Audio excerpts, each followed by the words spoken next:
Hello, welcome. We're in a new location today in my shed with a new wood burning stove, if you can see it in there in the corner, which I've fitted.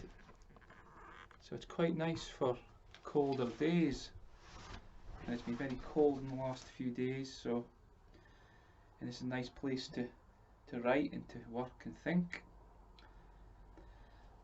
But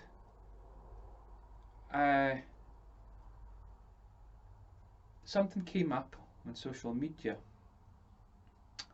It sparked my memory, jogged my memory about something. Someone, a psychologist called James Davis, who's written a few books about the mental health industry. Very interesting man. And it reminded me of an article that I wrote in 2017 for Spiked. Spiked is the online magazine, and it's they arose out of I forgot the name of the group, but they regard themselves as Marxist. Brendan O'Brien regards himself as a Marxist. So they're kind of, but some people don't see him as really communist or Marxist. It's very confusing. But anyhow, I wrote this article called "The Tyranny of Mental Health." You know, the pitfalls of therapeutic culture, whereby mental healthism, so to speak, is inculcated amongst children, adults. There's mental health crises all the time. Seeing the human state as being pathological, every emotion, thought is pathological, something that needs a specialist to fix. That was kind of my take on it. But like many people in the West, many people, and it has some validity. This kind of, a lot of people on the left as well, and in the West especially, for many years in the 1960s, I focused on the idea of capitalism is bad for mental health, and latterly neoliberalism, capitalism, etc., etc. And that, from the old-fashioned socialism of the 1960s, the people like David Cooper, R.D. Laing, although he didn't really regard himself as a leftist, but he was called the acid Marxist for his dabblings in LSD and things like that. But David Cooper, who was a committed communist, a colleague of Laing's, the kind of, and colleagues like him, like Deleuze and Guattari in France, they saw mental health and the mental health industry. They critiqued it as whereby the passive patient was assaulted, so to speak, by the evil capitalist psychiatrist or psychiatry industry to produce symptoms, to produce good mental health, etc., etc. So they seen themselves, they seen this sort of mental health industry as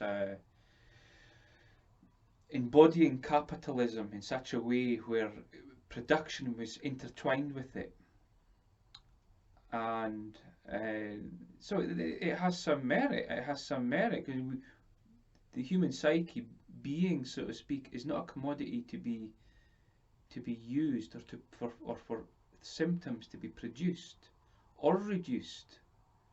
You know, because it's a very political thing, and there is some merit in that critique. And I'll just read you out the little bit of the article, which is in the link below. This was me criticising people on the left, actually, because it's more so the people on the left. So this is what I wrote. The happiness demanded by the so-called radicals of mental health campaigns buys into the capitalist and neoliberal imperative of the well-adjusted, adapted individual, alienated by the modern metaphysics of the self. Our modern state of being, of becoming increasingly happy and distressed, not mentally ill, is no doubt created by economic conditions, but it is also a result of the pathological inability to enjoy the myriad of satisfactions offered to purchase, or life statuses we are encouraged and tempted to acquire in contemporary society. The psychoanalyst Jacques Lacan was very cognizant of the fact that the modern demand for happiness and the existence of the happiness stroke mental health industry implies ultimately unsatisfying nature of customer satisfaction, and he was also aware of the symbolic underpinnings of demand itself, which implies a surplus of excess. That is, happiness is created and articulated through language. As such, it is promised everywhere, but the demand for it overshoots itself precisely because it is not something that can be obtained under the terms of neoliberal capitalism. Just to clarify that part, it's just the idea that, under a kind of capitalism or neoliberal society, all these goodies that are on offer, treats, here is happiness, this is the cure, these will ultimately not satisfy. But the many marketing and ideological ploys of capitalism would have you think otherwise. Yes, so they would try to sell you something. So the next time there's a mental health campaign, we'd be prudent to recall and heed the sensible words of Jacques Lacan. And he was a French psychoanalyst in Paris. He's dead now. And he said, the aspiration of happiness will always imply a place where miracles happen, a promise, a mirage of original genius, or an opening up of freedom, or if we caricature it, the possession of all women for a man and an ideal man for a woman. To make oneself the guarantor of the possibility that a subject will in some way be able to find happiness, even in psychoanalysis, or once with psychotherapy or mental health treatment, is a fraud. So,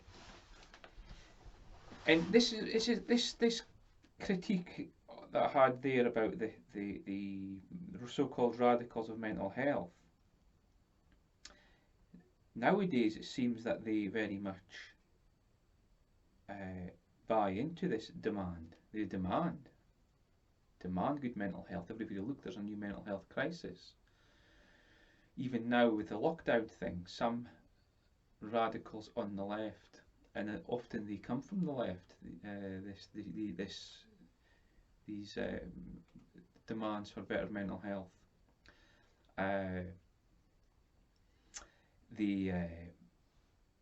essentially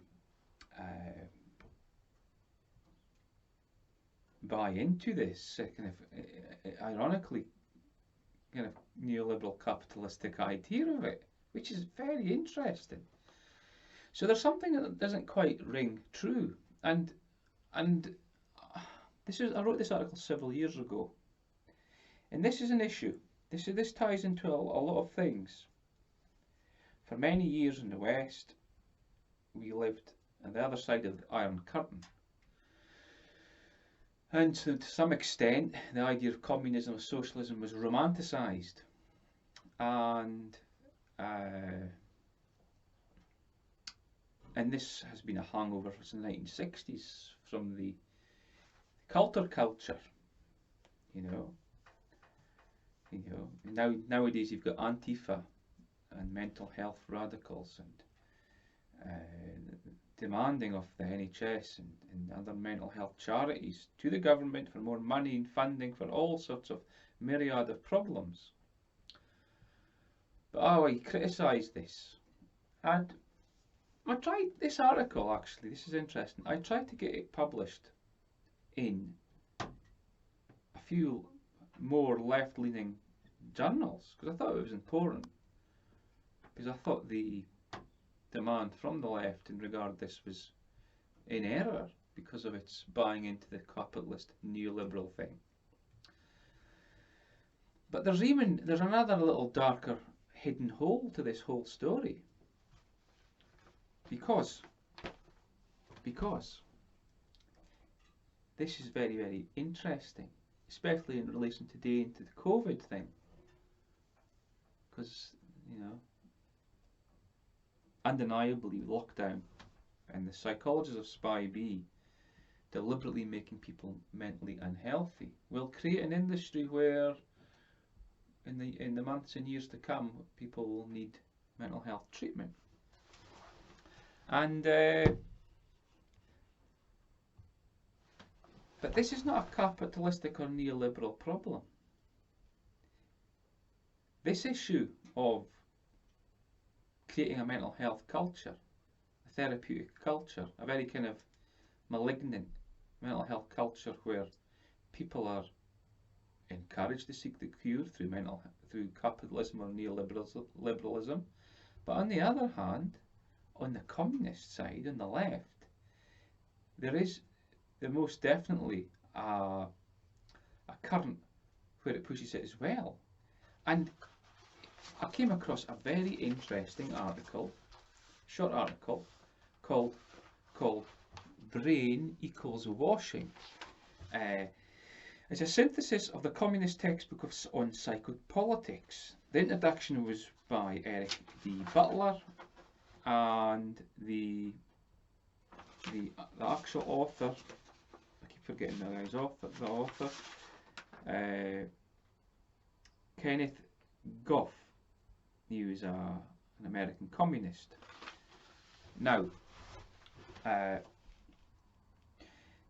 in here is a text, basically the textbook plan of psychopolitics and infiltration into the West. And essentially, if you read this, it puts a lot of the mental healthism, or the cultural hegemony of mental health, the kind of what looks like the mental health activist, radical activist, demanding government for better mental health treatments, is actually a straight out the communist textbook of psychopolitics, because there's a section, chapter, I can't remember what chapter it is, but here it is. It's under the section of the organisation of mental health campaigns, chapter 9.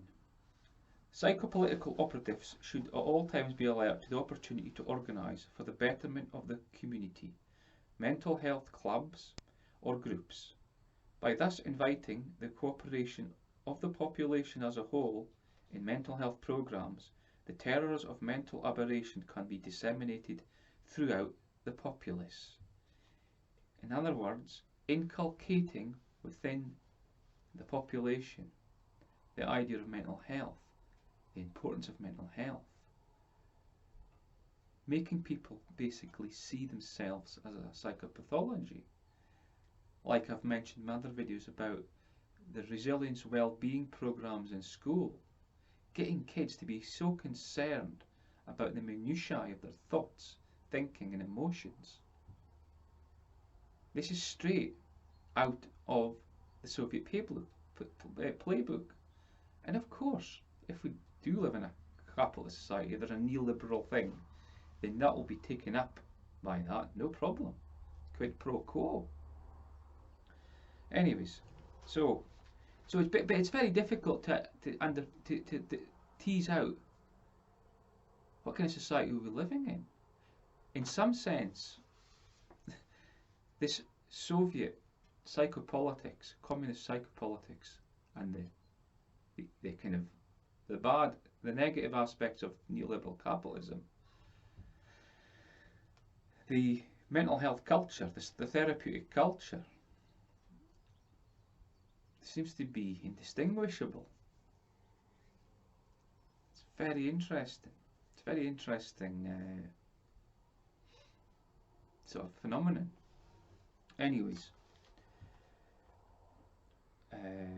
furthermore, each one of these mental health groups, properly guided, can bring at least legislative pressure against the government to securely secure adequately the position of the psychopolitical operative, and to obtain for him government grants and facilities, thus bringing a government to finance its own downfall. Which is very interesting, because you look at in Britain, especially in Scotland, there's the adverse childhood experience movement, which is all about nanny state interfering in parents, families and schools to screen for these kind of supposedly adverse childhood experiences, for the causality for laterhood psychopathology, so to speak, is dubious. But it's an industry, and from the sort of radical communist leftist standpoint, it's a wonderful way to stunt the psyche of the young, of them growing up to be overly concerned with mental health. And this, they're actually creating customers for the system, whether that's a communist system or a capitalist or neoliberal system. It's neither here nor there, but they're creating an industry. So he goes on. Mental health organisations must carefully delete from their ranks anyone actually proficient in the handling or treatment of mental health. Thus must be excluded priests, of course communists don't like religion, ministers, actually trained psychoanalysts. So Jacques Lacan, for example, his ideas about, warning these leftist students, as he did in several of his seminars, stop, he said to them basically, stop demanding good mental health of the government. You're going to get a master. And, that's what you're asking for. And if you keep asking for it, you're going to get one. But of course, this is the leftist playbook. This is from the textbook. They want to make people dependent upon the state. And of course, it makes them under the surveillance of the state in a communist state to be constantly surveilled for mental health, the psyche, etc. So they want to get rid of people who really know about mental health. They want to get rid of them. People who are questioning of what's going on, mental healthism. I mean, this is why I wrote this article in the SPI-B many years ago, so I was starting to really think about this culture of mental health. There's people who've described these ideas before, different guys, these people like R.D. Laing, Thomas Saz, etc. It's not new, but this tricky dichotomy between left and right, we have to be very careful of falling into either camp. Because we fall into the capitalist neoliberal critique, then what are we doing? We're inculcating, this idea of mental healthism, psychopathology of existence, and on the other hand, in the communist playbook, we are essentially doing the same. They won't. It's crazy. Anyways, so though these with some cognizance on the subject of mental aberration and its treatment, and with some experience in observing the mentally deranged, if allowed frequency within institutions, and if permitted to receive literature, would sooner or later become suspicious of the activities upon by the psychopolitical operative. These must be defamed and excluded as untrained, unskilled quacks or perpetrators of hoaxes. No mental health movement with actual goals of mental therapy should be continued in existence in any nation. So in other words, they don't want people to be critiquing mental health culture, whether it's in the West, the critique of neoliberal capitalism from a leftist perspective, or the leftist communist textbook playbook of inculcating mental health within the society as a whole. So the more, and I've discussed, more religious takes on mental health and more philosophical things like people like Heidegger and Kierkegaard. These ideas critique both these aspects, the neoliberal capitalist, the communist, mental healthist ideas. These ironically deconstruct them, I suppose, or hold them into question. And so, in the field of mental health, the psychopolitician must occupy, and continue to occupy, through various arguments, the authoritative position on the subject. There is always the danger that problems of mental health may be resolved by some individual or group, which might then derange the programme of the psychopolitical operative in his mental health clubs. Where groups interested in the health of the community have already been formed, they should be infiltrated and taken over. And if this is not possible, they should be discredited and debarred, and the officialdom of the area should be invited to stamp them out as dangerous. Now, this is very interesting, isn't it? Because they got the whole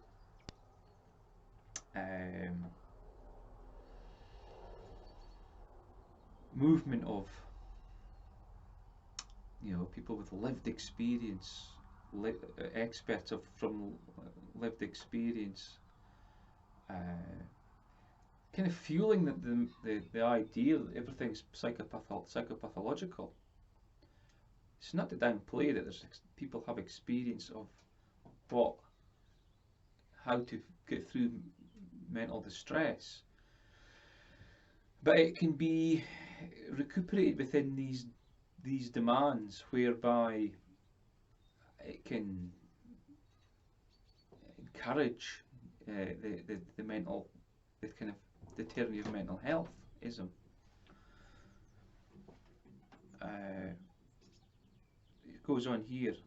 When a hostile group dedicated to mental health is discovered, the psychopolitician should have recourse to the mechanism of peyote and later drugs which cause temporary insanity.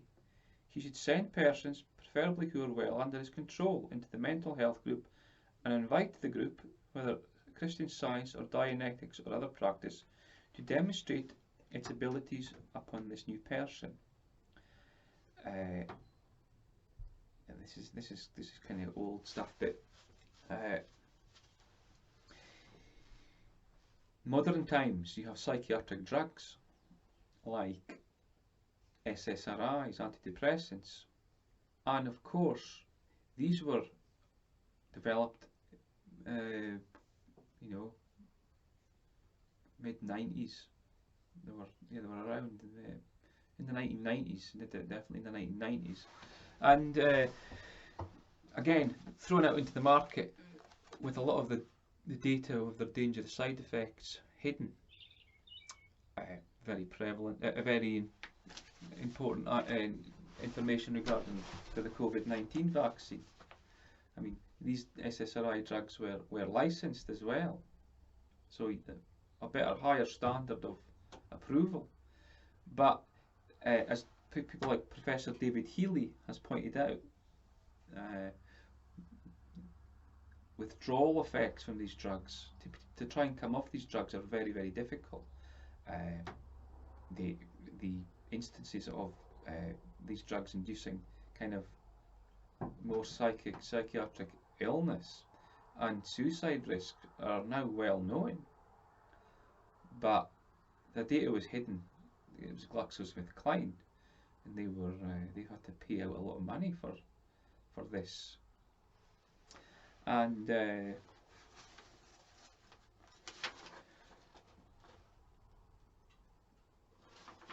so I'll just shut this door actually. So I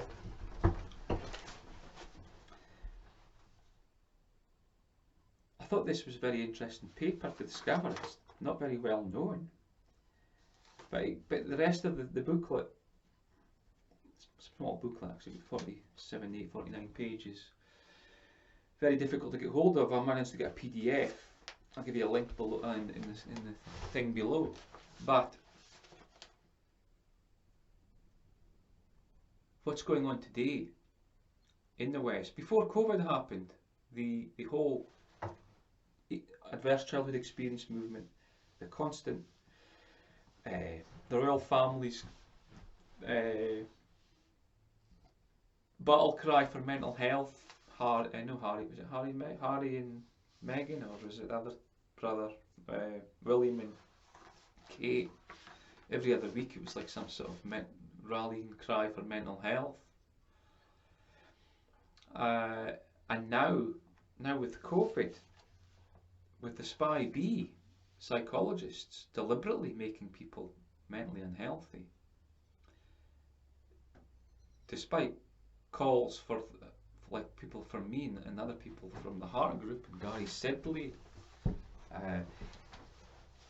these are breaking the ethical guidelines of the British Psychological Society.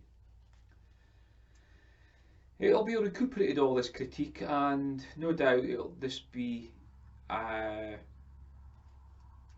more and more services set up in the aftermath of the COVID lockdown to treat people, which will get people under the state of surveillance state. Indeed, I heard the other day on the radio about pregnant women and women in lockdown who had to be pregnant and give birth, etc. They felt alienated, alone, isolated, had no services, etc., etc. And now they're going to be setting up these kind of pregnancy hubs, etc., to help pregnant women,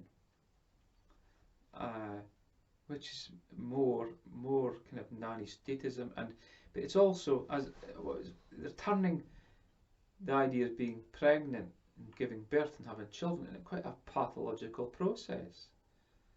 Of course, they don't want people to have children. The whole kind of communist leftist playbook is destruction of the family, is for women to not have families, is to have a career, and it's all very, very, very, very confusing. Now, on the point of confusion, another book I've been reading is by the dissident from Czechoslovakia, he's dead now, called Vaclav Benda. He was a member of the Charter 77 group, combating communism in Czechoslovakia at the time. He was friends with Vaclav Havel, and he's got a wonderful book out of his essays and letters, etc. The Long Night of the Watchman. It's a very, very interesting read, because it lends itself very much to the issues and problems we're facing today. Now, as I just outlined, the mental health thing's extremely confusing. It's very difficult to think through it if one is not aware of something going on. This kind of mental healthism that's being pushed upon us all the time, whether it's from the communist playbook or the neoliberal capitalist creating demand. But sometimes, especially with the COVID-19 restrictions and measures, most people try to combat and understand it through reasoning, through reason, to try to. So if you're anti-lockdown and anti-COVID-19 restrictions, you try to think about it through reason, like, oh, we shouldn't be in lockdown because look at the all-cause deaths. It's no different from other years. or look at the rates of death in the young people. We don't need a vaccine. And then you get people being arrested in Clapham Common, the women protesters, or anti-lockdown protesters before. But then Prince Philip has died just the other day, yesterday, and people have gathered quite fine, no problem, outside Buckingham Palace and Windsor Castle, which is fair enough if you're a supporter of the royal family. I'm not particularly a fan of the royals, but I have no problem with people gathering, whether it's feminists at Clapham Common or royalists outside Buckingham Palace or anti-lockdown protesters out in Trafalgar Square, because I think it's fine to gather. I don't think it's dangerous. It's just my opinion. But Vaclav Benda talks about the sort of problem of trying to reason, because there's no reason. People get frustrated through this reason, and I've often thought about why it's so infuriating, and I always say it's deliberate. Well, Vaclav Benda hit the nail on the head, and let's read this to you. Another question, especially connected with the second problem, is whether, at least for a specific period of time, the forms and intentions of individual repressions can be explained completely rationally. It is quite well known that some people had to endure relatively long punishments, others were imprisoned several times for short periods without being brought to court or for ridiculous infringements, and yet others avoided a similar fate for the time being. In the case of one person, house searches may be repeated almost annually, another is irregularly interrogated and followed, and someone else again is apparently left in peace for years on end. One person is consistently hounded out of unskilled jobs, while another is allowed to remain in a relatively responsible position. With one person, the police behave with maximum correctness, while another is systematically abused and humiliated. Or worse, someone is allowed to travel abroad, someone else is prevented from visiting the neighbouring town, one's family's children are allowed to attend relatively elite schools without problems, while others are denied any kind of higher education, and so on, often without it being possible to find any connection between this different treatment and their activity, political tendency, public profile, or type of handicap. The first reason is the requirement for the existence of exceptions. Whenever we complain about some form of persecution to international organisations, or whenever we protest to the public here or abroad, the authorities always need at least a few examples to hand where they can show they did not resort to such procedures against political opponents. A second, and I think more serious reason, is the rule that there are no fixed rules. The uncertainty of persecution raises the feeling of threat and chiefly evokes various suspicions, jealousies and tensions. Why him and not me? What is he guilty of? Or what am I doubting or exaggerating? How has one person paid off the police, and how has this or that group adapted politically? There is only one effective way to face these tactics: to be absolutely in solidarity with the victims of oppressions, and at all costs not to try to understand the strange logic of police thinking. Let the following part of my reflection be read with this in mind. So think about the infuriating scenes of people outside Buckingham Palace today and yesterday, or Windsor Castle, grieving for Prince Philip or paying their respects.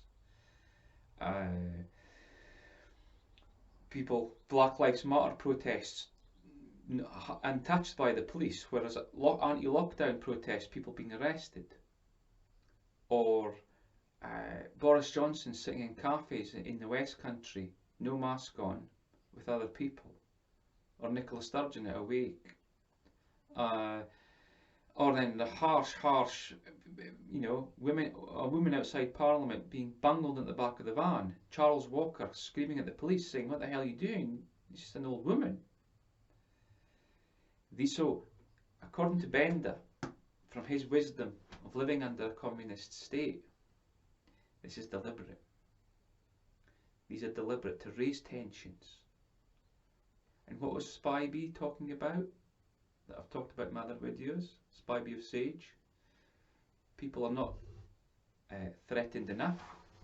People are not neurotic and worried enough. And what all the very rules which don't make any sense, it'll make people extremely anxious, uncertain, angry. This is deliberate.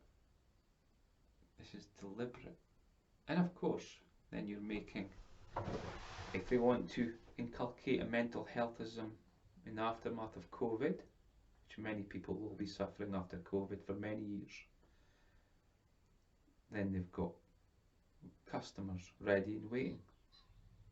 When I was driving through a town near here just yesterday, in the evening,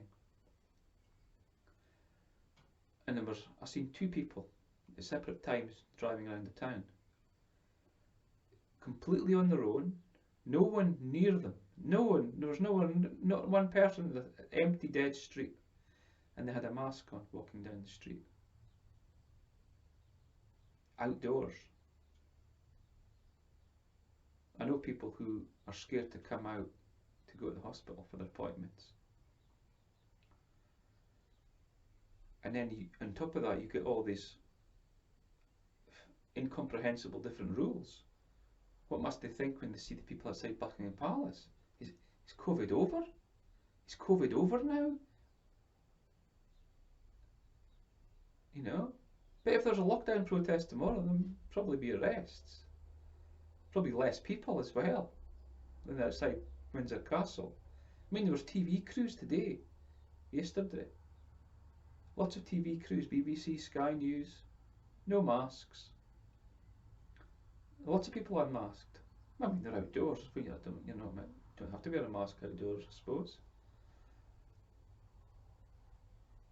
We live in very confusing times. Times to deliberately make us mentally distressed, and therefore when the communist Soviet psychopolitics textbook comes along to create a more mental health state, emphasis on mental health, there'll be many people willing to take this up.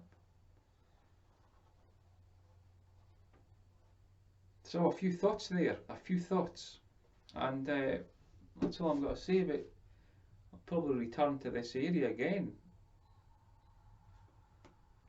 I'm thinking of writing an article on the psychopolitics, bringing in the ideas of Pavlov, Ivan Pavlov, the behaviourist, because interestingly, the techniques that they've been using for that he used for that to make, through punishment, making dogs, perfectly healthy dogs, ill, mentally deranged, so to speak, is exactly the same tactics that the British government, UK government, SPI-B, the psychologists have been using. So watch this space. So take care of yourself. Live not by lies.